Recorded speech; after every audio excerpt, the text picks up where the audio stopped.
clinics who are utilizing inventory management to account for their quantity on hand, lot numbers, and expiration dates also would like to do reporting with this inventory.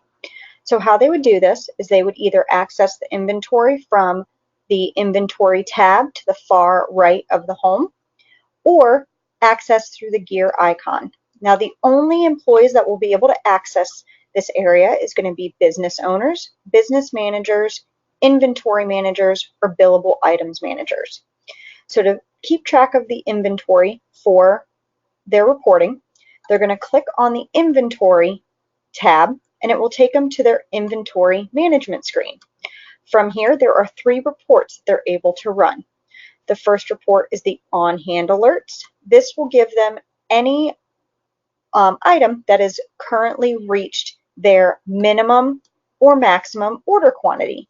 So they will need to have these minimum and maximum quantities on the individual items themselves to show on this report when they have reached below that quantity on hand.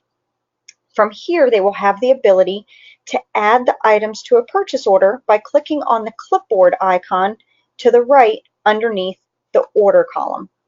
They also have the ability to edit this item if they'd like to edit it from here, or inactivate the item if they are no longer using it. They can also convert to Excel on the left-hand side, or download this to PDF and print.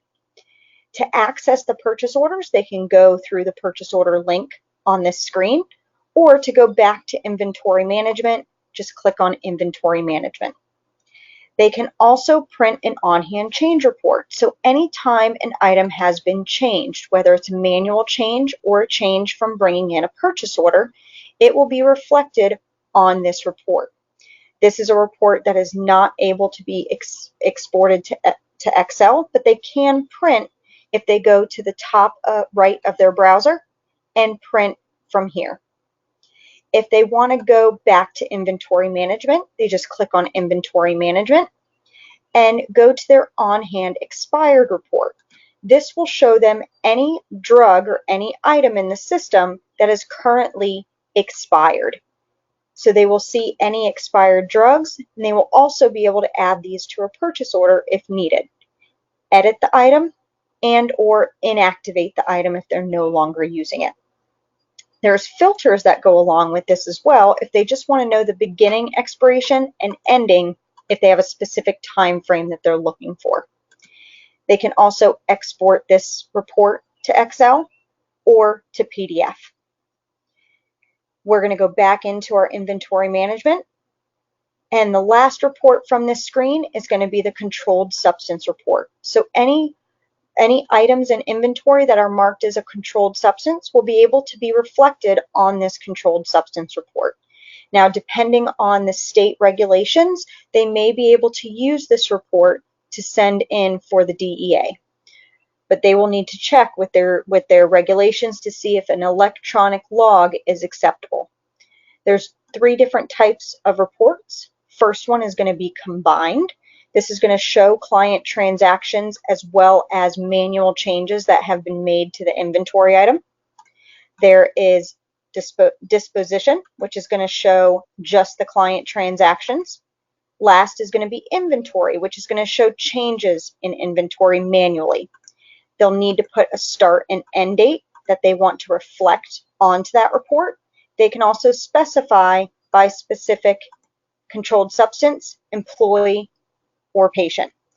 Click generate, and they will have a list from here that will show within that start and end date. So we're seeing no results found. So I'm going to go back a little bit further onto this report and generate again. So now we'll see that our tramadol is reflecting on this report, as well as our Buthanasia, Bupronex, Butorphanol, Midazolam, Ketocet. So you'll see it's a list, and it will show all of the information that is required by the DEA for the clinic to submit. Again, they will have to see if their state regulations will allow an electronic log. At the top right of that report, they can convert to Excel, download to PDF to print, or just print the screen as it looks. So those are the reports the clinics will be able to access from their inventory management screen. So this is where they will print any reports in order to know what they have on hand, what's been expired, what has been changed, and their controlled substance report.